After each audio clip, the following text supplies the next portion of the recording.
Hello everyone, welcome back to the channel.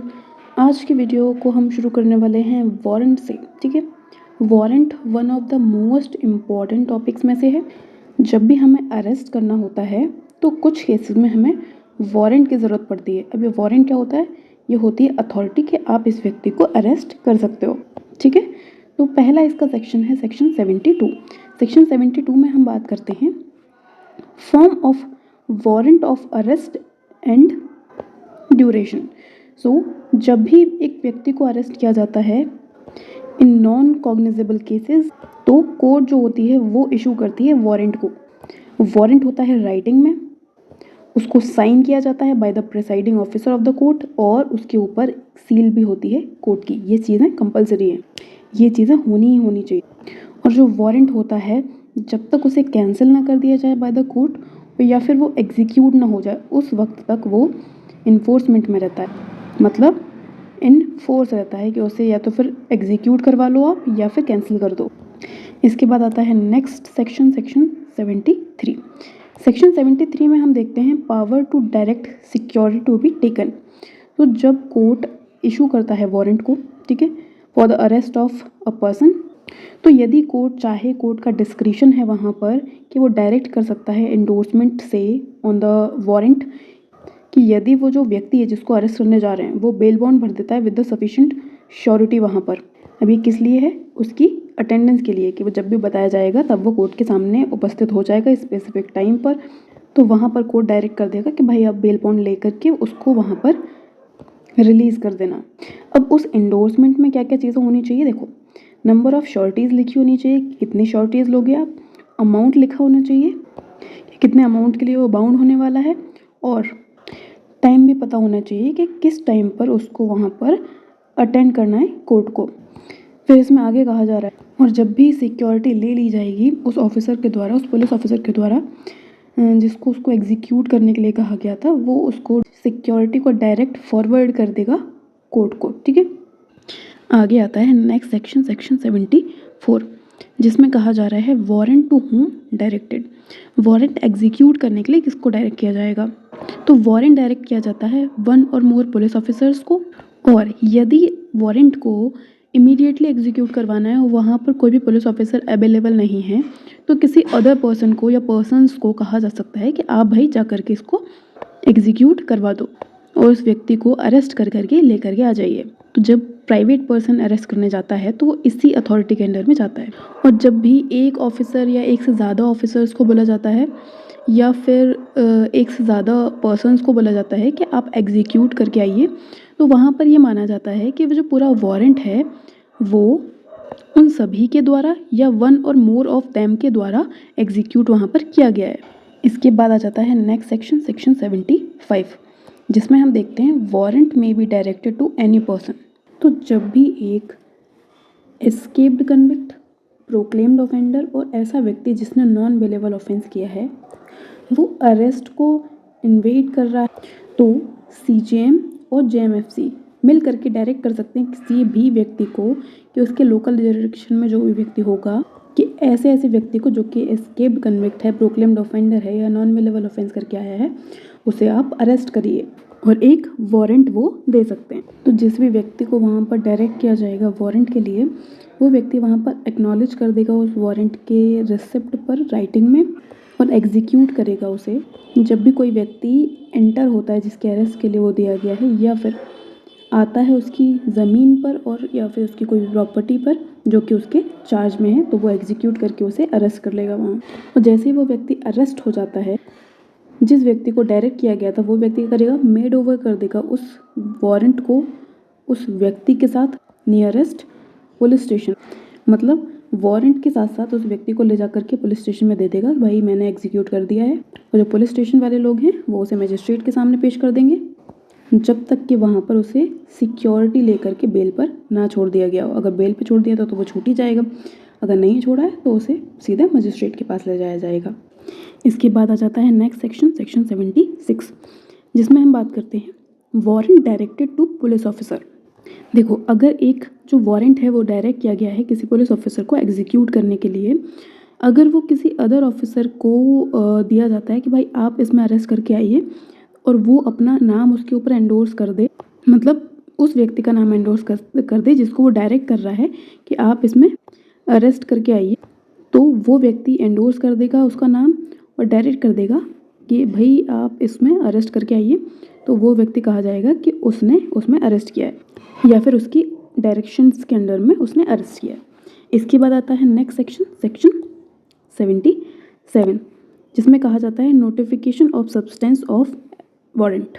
जो भी police officer या फिर जो भी व्यक्ति जो एग्जीक्यूट करने जा रहा है वारंट को, वो नोटिफाई करेगा उस सब्सटेंस को जो भी वहाँ पर है, उस अरेस्टेड पर्सन को जिसको वो अरेस्ट करने आए हैं। अगर वहाँ पर रिक्वायर करा जाता है, मतलब वो कहते हैं कि भाई आप मुझे अरेस्ट कर क्यों रहे हो, आप मुझे पहले ये बताओ।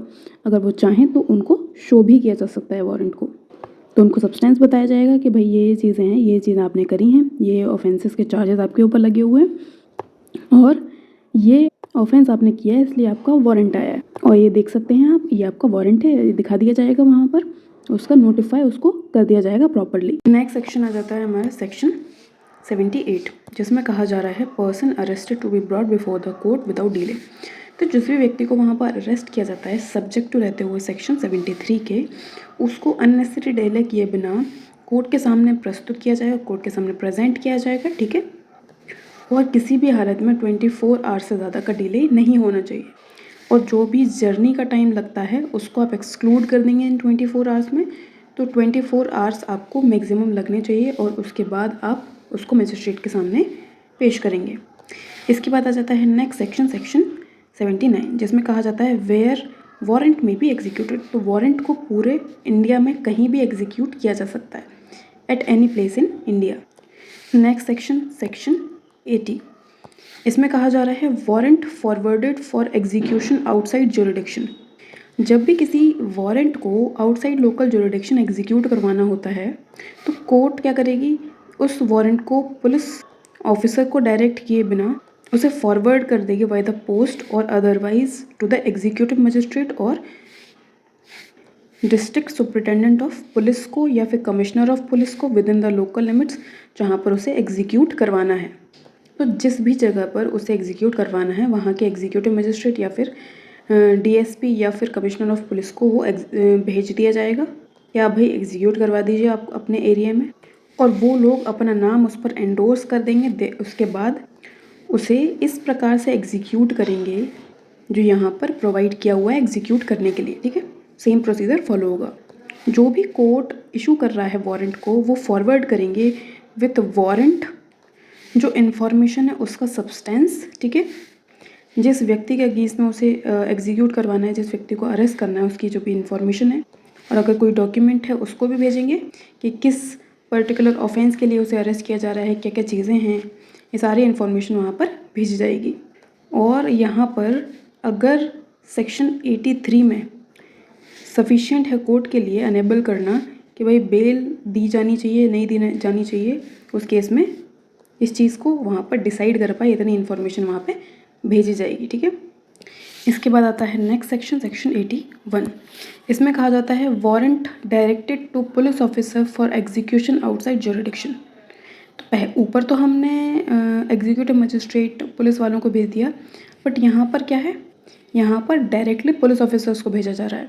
देखो क्या है, जब भी वारंट एग्जीक्यूट करवाना है आपको beyond the local limits, local jurisdiction, तो वहाँ पर क्या होगा, वो ऑर्डिनरी टेक कर लेगा उस चीज़ पर एंडोर्समेंट ले लेगा उस पर एग्जीक्यूटिव मजिस्ट्रेट का या फिर पुलिस ऑफिसर्स का, not below the rank of officer in charge of the police station.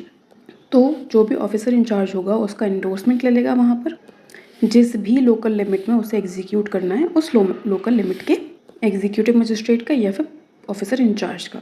उसके बाद जो मजिस्ट्रेट है, पुलिस ऑफिसर है, वो एंडोर्स कर देगा अपना नाम उसके ऊपर, और जो ये एंडोर्समेंट होगा वो एक सफिशिएंट अथॉरिटी होती है उस पुलिस ऑफिसर के पास जिसको वो वारंट डायरेक्ट किया गया है एग्जीक्यूट करने के लिए। और जो लोकल पुलिस होगी, अगर वहाँ पर रिक्वायरमेंट होता है तो वो असिस्ट करेगी उस ऑफिसर इंचार्ज को उस वारंट को एग्जीक्यूट करवाने में।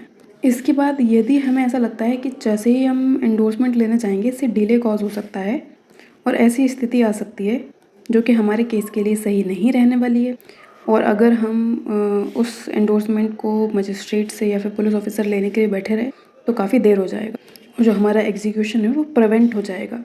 तो जो पुलिस ऑफिसर है वो एग्जीक्यूट कर सकता है उसको विदाउट सच एंडोर्समेंट उस लोकल जुरिडिक्शन के बियॉन्ड भी, ठीक है। लेकिन आपको बाद में ये सारी सिचुएशन प्रूफ करनी पड़ेगी, ठीक है, ये इम्पॉर्टेंट है। इसके बाद आता है नेक्स्ट सेक्शन, सेक्शन 82। सेक्शन 82 में हम बात करते हैं, देखो, procedure on the arrest of person against हुम वारंट इशूड। जब जो वारंट है वो आउटसाइड डिस्ट्रिक्ट एग्जीक्यूट हुआ है और पर्सन को अरेस्ट कर लिया गया है, अगर वो जो कोर्ट है जिसने इशू किया है वो 30 किलोमीटर अवे है जहाँ पे वो अरेस्ट हुआ है वहाँ से, या फिर जहाँ से वो अरेस्ट हुआ है वहाँ से executive magistrate, district superintendent of police या फिर कमिश्नर ऑफ पुलिस ज़्यादा नज़दीक है, मतलब 30 किलोमीटर के आसपास होने चाहिए, या फिर वो कोर्ट होना चाहिए, या फिर ये सारे तीनों अथॉरिटीज़ होनी चाहिए। अगर वो कोर्ट पास में नहीं है और ये तीनों अथॉरिटीज़ पास में हैं तो जो व्यक्ति है जिसको अरेस्ट किया गया है उसको उनके पास में ले जाया जाएगा। यदि उसे सेक्शन 73 में बेल के ऊपर छोड़ दिया गया है, बेल बॉन्ड के ऊपर छोड़ दिया गया है, तो वो केस अलग होगा, वहाँ पर उसको नहीं ले जाया जाएगा। लेकिन अगर वो 30 किलोमीटर्स के अंदर अंदर है ये तीनों अथॉरिटीज़, तो उन सभी के सामने इसको प्रोड्यूस किया जाएगा। जैसे ही अरेस्टेड पर्सन को रेफ़र किया जा रहा है अंडर सबसेक्शन 1, तो जो पुलिस ऑफिसर होगा वो इन्फॉर्मेशन देगा उसके अरेस्ट की और उस जगह की जहाँ पर उसे रखा गया है उस डेजिग्नेटेड पुलिस ऑफिसर को उस डिस्ट्रिक्ट में जहाँ पर वो रहता है। और अगर कोई और पुलिस ऑफिसर है वहाँ पर, तो जहाँ पर वो रिसाइड करता है उसकी सारी इन्फॉर्मेशन वहाँ पर पहुँचा दी जाएगी। इसके बाद आता है नेक्स्ट सेक्शन, सेक्शन 83, जिसमें हम देखते हैं procedure bye magistrate before whom such person arrested is brought, ठीक है। तो जब executive magistrate, district superintendent of police, commissioner of police, इन सभी के सामने जो अरेस्टेड पर्सन है उसको लेकर के आया जाता है, तो डायरेक्ट कर देंगे उसकी कस्टडी को रिमूव करने से उसके उस कोर्ट के लिए, जब वो देख लेते हैं कि वही व्यक्ति है जिसको इंटेंड किया गया था कोर्ट के द्वारा अरेस्ट करने के लिए। जब ये कंफर्म हो जाता है तो जिस कोर्ट ने कहा था उसके लिए उसको भेज दिया जाएगा, ठीक है। और यदि जो ऑफेंस है वो एक बेलेबल ऑफेंस है और जो पर्सन है वो रेडी एंड विलिंग है बेल बॉन्ड भरने के लिए, तो जो मजिस्ट्रेट होगा या फिर डीएसपी होगा या फिर कमिश्नर होगा, वो जो एंडोर्समेंट की गई है 73 में उस वारंट पर, उसके तहत वो सिक्योरिटी ले लेंगे, वहाँ पर वो बेल बॉन्ड ले लेंगे, सिक्योरिटी ले लेंगे और फॉरवर्ड कर देंगे उस बॉन्ड को टू द कोर्ट जिसने वो वारंट वहाँ पर इशू किया था, ठीक है। और यदि वो जो ऑफेंस है वो एक नॉन बेलेबल ऑफेंस है तो सीजेएम के लिए लॉफुल होगा अंडर सेक्शन 480 रहते हुए, मतलब 480 को ध्यान में रखते हुए सीजेएम वहाँ पर और सेशन जज कहाँ का, जहाँ पर वो अरेस्ट किया गया है, ठीक है, उस डिस्ट्रिक्ट का सीजेएम और सेशन जज उस इंफॉर्मेशन को देते हुए जो कि उसके वारंट के साथ में दी गई है कि इसने क्या ऑफेंस किया है, उन डॉक्यूमेंट्स को देखते हुए उसके साथ जो आए हैं डिसाइड करेगा अंडर सेक्शन 80 सबसेक्शन 2 कि जो व्यक्ति है जिसने नॉन बेलेबल ऑफेंस किया है इसे क्या बेल पर छोड़ा जाना चाहिए या नहीं छोड़ा जाना चाहिए। तो ये चीज़ उसी डिस्ट्रिक्ट में कंफर्म हो जाएगी जहाँ पर वो अरेस्ट हुआ है, ठीक है। इसके बाद लास्ट प्रोविज़न में कहा जा रहा है कि इस सेक्शन में ये नहीं समझा जाएगा किसी भी चीज़ के लिए कि पुलिस ऑफिसर जो है वो कहीं भी प्रिवेंट हो रहा है सिक्योरिटी लेने से अंडर सेक्शन 73,